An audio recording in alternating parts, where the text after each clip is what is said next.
Assalomu alaykum. Bugun bayram dasturxoniga adamli boshchilarida osh bor. Oshni boshladik. Jizzani solamiz. Bismillahirrohmanirrohim. Bugun nima ovqat? Bugun osh xudo xohlasa.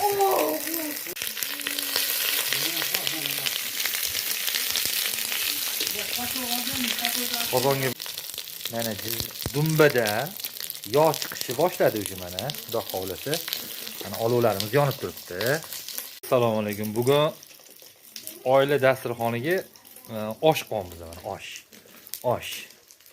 Mana adamlar boshchilarida. Ana kichkinalari mana suv o'ynayapti rasa.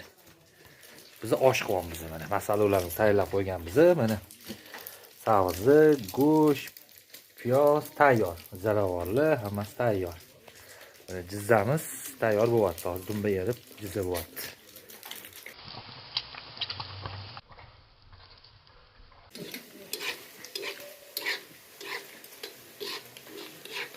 Xudo xohlasa mana jizzamiz tayyor bo'ldi. Jizzani hammasini yig'ib olamiz hozir. Hoppa. Mana bir to'la olmadi.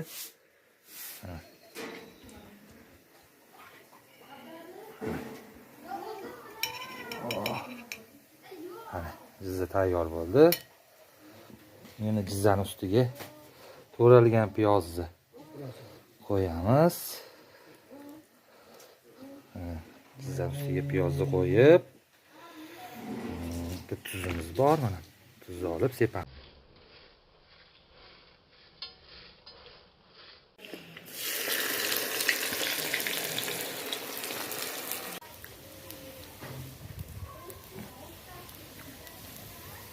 Mana go'sht soldik. Yaxshilab qovuramiz buni. Tobiga yetguncha. Adamingga qachon ziravorlarini beramiz?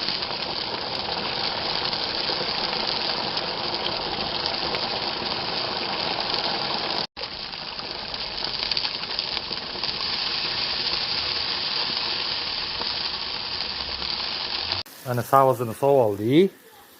Endi uni yaxshilab aralashtiramiz, xudo xolasa. Mana.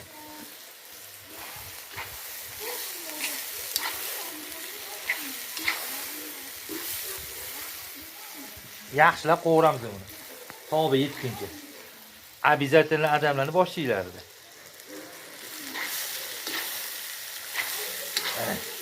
Sizlar ham mana shunaqa hadiylar bilan ovqat